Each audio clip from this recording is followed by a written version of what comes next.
Man of masses NTR ఇప్పుడు చాలా కథలు మించిపోయాడా అంటే కొన్ని కథలకు తను సూట్ అయినా అవి తనకి సూట్ కాని స్టేజ్కి తన ఇమేజ్ వెళ్ళిపోయిందా?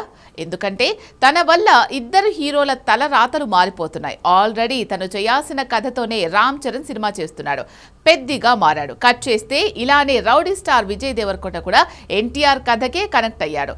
ఎన్టీఆర్ వదిలేసిన కథనే తను సొంతం చేసుకున్నాడు. ఇది కూడా ఎన్టీఆర్ సలహా మీదే జరిగిందా? ఆ డౌట్ అటుంచితే ఎందుకు నచ్చిన కథని ఓకే చేశాక కూడా ఎన్టీఆర్ ఇలా వాటిని వదులుకుంటున్నాడు? అంతా డ్రాగన్ వల్లేనా? డ్రాగన్ రెండో భాగం కూడా ప్లాన్ చేశారు కాబట్టే కొన్ని కథల్ని ప్రాజెక్టుల్ని తను వదులుకుంటున్నాడా? Have a look.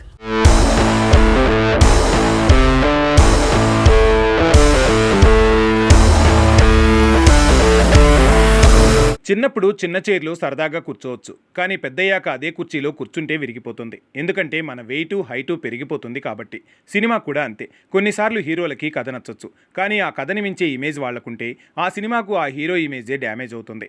అందుకే ఎన్టీఆర్ కొన్నిసార్లు కథల్ని వదులుకోవాల్సి వస్తుందా? కొన్ని కథలని ఎన్టీఆర్ ఇమేజ్ నిజంగా దాటేసినట్టేనా? Already mega power star Ram Charan Peddi కథని ఎన్టీఆర్ వదులుకున్నాడు. ఇప్పుడు మరో కథను కూడా వదులుకుంటున్నాడు. అంటే ఆ కథలు తనకి సరిపోవు, కానీ చరణ్ విజయ్ దేవరకొండలకి సరిపోతాయా? అది కొంతవరకు నిజమే, కానీ పూర్తిగా కాదు. ఎందుకంటే రామ్ చరణ్ చిన్న కటౌట్ ఏం కాదు. ఎన్టీఆర్ రామ్ చరణ్ కలిసి RRRలో చేశారు. నాటుపాటతో గ్లోబల్గా గుర్తింపు తెచ్చుకున్నారు. కాకపోతే ఎన్టీఆర్కి ఊరమాస్ ఇమేజ్ ఉంది. దేవరతో పాన్ ఇండియాని జక్కన్న సాయం లేకుండా షేక్ చేశాడనే పేరుంది. అలా చూస్తే చరణ్ కంటే కొన్ని మెట్లు పైనే ఉన్నాడు. అదే కాకుండా సాఫ్ట్ రోల్స్ తనకి సూట్ అవ్వవు. సాలిడ్ రగ్గుడ్ రోల్స్ని తేలిగ్గా హ్యాండిల్ చేసే తనకి పెద్ది పాత్ర నచ్చినా అది చరణ్కే సూట్ అవుతుందని త్యాగం చేశాడు ఎన్టీఆర్. ఇక్కడ కథని మించే ఇమేజ్ మాత్రమే కాదు, కొన్నిసార్లు సాఫ్ట్నెస్ హార్డ్నెస్ ఇలా చూసినా ఆ మూవీలో పాత్రని మించేంత వెయిట్ ఎన్టీఆర్ ఇమేజ్లో ఉండటం కూడా మరో కారణం కావచ్చు. ఇక రౌడీ స్టార్ విజయ్ దేవరకొండ కూడా చిన్న కటోటేం కాదు. తనకి అర్జున్ రెడ్డి పుణ్యమాని ఎన్ని ఫ్లాపులు వచ్చినా అప్పుడెప్పుడో క్రియేట్ అయిన ఇమేజ్ అలానే ఉంది.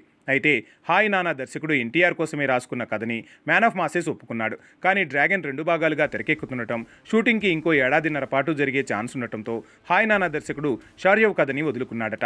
ఇది కూడా మాస్ ఎమోషన్స్ ఉన్న పాత్ర, కాస్త సాఫ్ట్గా ఉండటం, ఆ పాత్రని కథని మించే ఇమేజ్ భారం ఎన్టీఆర్కి ఉండటంతో ఆ ప్రాజెక్ట్ని రౌడీ స్టార్కి త్యాగం చేసినట్టు తెలుస్తోంది.